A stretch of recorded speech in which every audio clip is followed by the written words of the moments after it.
Welcome into a bonus episode here of Hockey Inside Out. We talk about the trade deadline. Gentlemen, rank your top three players that could be on the move by March 3rd. And if you want to take a sample size, last year, from February 14th to March 21st, Kent Hughes made 6 deals around the trade deadline. So your top three on who could be out by March 3rd. I think number one with the bullet is Joel Edmundson. That's who the rumors are going most commonly about. Obviously, we all want to look at Sean Monahan, but I think we've got to see him play a little bit before then. Prove that he's still around. I know that he was on camera last game. They showed him in the press box there, so it's nice to see signs of life from Sean Monahan. But there's so much mystery about what's going on there. In order to put him at the top of the list, he'd have to play a little bit. But my third player that I think is likely to move is now Jonathan Drouin. I think that his play over the last stretch of games and his play specifically coming back from injury, I find usually he's a guy that needs like 10 games after he's been injured to not play tentative. And he hasn't needed that this time. He's come back. He's been great. 5 points his last 2 games. I know he hasn't scored, but it's not for lack of trying. He's been putting up quite the offensive performance. And now he's on pace for over a half point a game without scoring. That's got some value around the NHL, and I could see teams taking a flyer on that. I don't think he'll bring a big return. I just think that he's more likely to be on the move now. Yeah, the top three, it's hard to list the top three because of the injuries, right? So, top three to me are Monahan, Edmundson, and I'd put Hoffman on that list too. He's been playing better recently. If you watch that wicked shot he has on the power play, that could help a team in the playoffs. But with Monahan, I really question the Canadiens medical staff and how they let him play 5 games there. I remember we were on the road and he would show up. You'd see him walking into the rink with a cast on, the plastic boot cast. He'd take it off. He'd play the game, and then he'd do his interviews after the game with the cast back on. And you wonder why he was allowed to do that. I think I mentioned in previous shows, that's what happened with Shea Weber when he played through a broken foot, and we know the end result of that.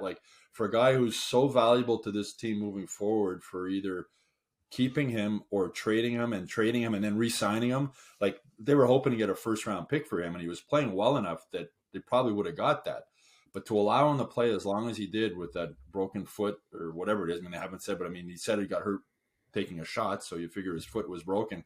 I don't understand how the medical staff allowed him to continue to play with that. And with Edmundson, the Canadiens first announced it was a lower body injury, and then the next day they said, no, it's an upper body injury. So it's a middle body injury. It's his back again, right? That's what you got to speculate.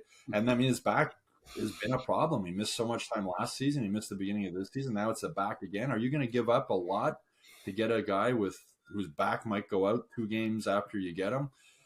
I don't know. Another guy that I wonder, though, who might be on the move possibly is Jake Allen. He's played really well.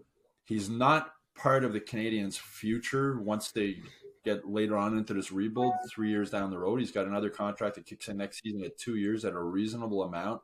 So if there's a team, if an injury happens between now and the trade deadline to a number one goalie in the league, or if there's a team that's not confident in the number one goalie they have going into the playoffs, Jake Allen might be a very intriguing player to pick up, and that might increase the value that you would get for him. So I'm sure Kent Hughes will listen to offers that come in for Jake Allen, and he might get something that's just too good to turn down. And as for Jonathan Drouin, if the Canadiens are willing to eat half his contract for the remainder of the season, I could see a team picking him up and hoping that he can do what he's done the last few games. He's not, he's still looking for his first goal, but he ranks 3rd on the Canadiens in assists this season, despite all the games he's missed.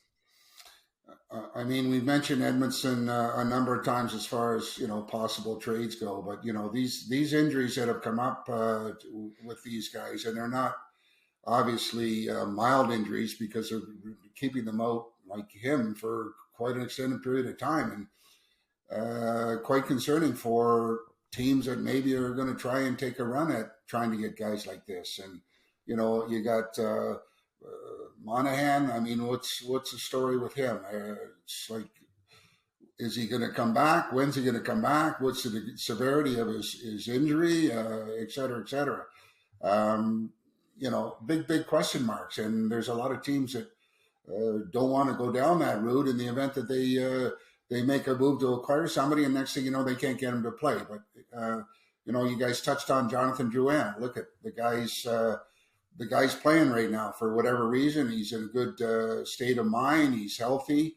He hasn't scored, but he's contributing offensively with 11 points, I guess, in 10 games.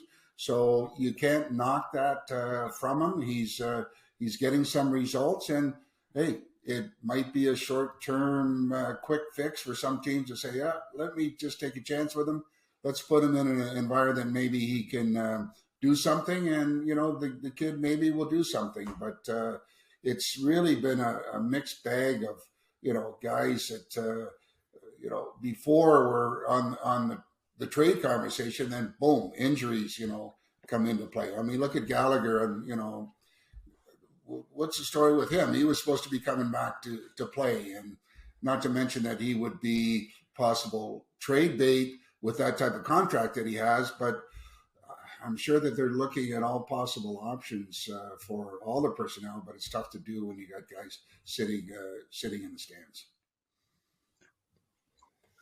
Yeah, and any teams that might be interested in Monahan or Edmundson are going to want to see them play before March 3rd. There's not many games left between now and March 3rd. And the way things are going, they haven't really been practicing. They haven't practiced with the team. So you wonder if they're going to be able to get into any games before March 3rd. And again, like with Edmundson, do you rush him back and put him in before March 3rd and his back goes out again? It's the injuries that, at the end of this season, I think the Canadiens need to take a long, hard look at their medical staff and see if there might be, they might need to make some changes there.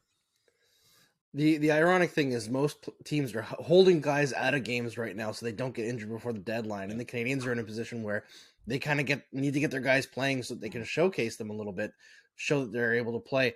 I do wonder, the one thing that I wonder about the injuries right now is if it was the playoffs, would Sean Monahan and Joel Edmundson be playing? I think that's the main question for teams looking to acquire them, right? Because I'm sure the Canadiens will give them access to like their medical files and all that, as is like pretty standard procedure. You want to see how healthy the guy you're acquiring is. If they can see that like, oh, well, this guy would be playing if it were normal circumstances where you're actually competing for something, maybe it's a lot easier to sell that. But if it's not, then, Edmundson at the very least, the Canadiens could trade next year. I don't think it's a big deal. They might not get any less than they would this year. Same situation goes for a lot of the players that they have under contract. Joel Armia, Mike Hoffman, they don't need to be traded this year. It would be better to get it done earlier, but they don't need to get it done. It's Monahan is the one that sticks out, that if they have messed this up by allowing him to play earlier in the season, that's the first big mistake of the Hughes era. Yeah, and with Monahan, I mean, do you think it has to have been a broken foot? Because he said it was a shot he took that caused it. You have a broken foot, you put it in a cast, and it's a 4-6 week timeline, and it heals. But now you have to think that he probably damaged something else while compensating for the broken foot when he was playing on it, the same as what happened with Shea Weber. It was a broken foot, which led to ankle issues, it led to knee issues, which led to everything else while he was compensating. And you got to remember also, Monahan had operations on both of his hips in the last 2 years. So you wonder if compensating for the broken foot might have affected his hips. Maybe that's what the issue is now. But the Canadiens are very secret about injuries, and their timelines for when guys will come back are nowhere near close. Well, I'm sure Rick Green can definitely attest to this, being a former player. These are anxious times for players who are on the trade block because you don't know if you're going to be in a different postal code in a fortnight's time, where you might be playing in a different city, get to uproot your kids, the whole nine that comes with them. But it should be very fascinating times for the Montreal Canadiens moving towards the deadline day in early March if they do offload maybe Sean Monahan or Joel Edmundson or others that we've listed on this episode here. Well, that'll do it for this episode. Don't forget to submit your questions and comments, and we look forward to conversing about that on a future episode. And like and subscribe on our YouTube page for Hockey Inside Out. And don't forget to sign up for the newsletter, MontrealGazette.com/newsletters. And for full episodes and bonus content, head on by Hockey Inside Out. On behalf of Rick, Andrew, and Stu, wish you a great week. We'll speak to you soon. Bye for now.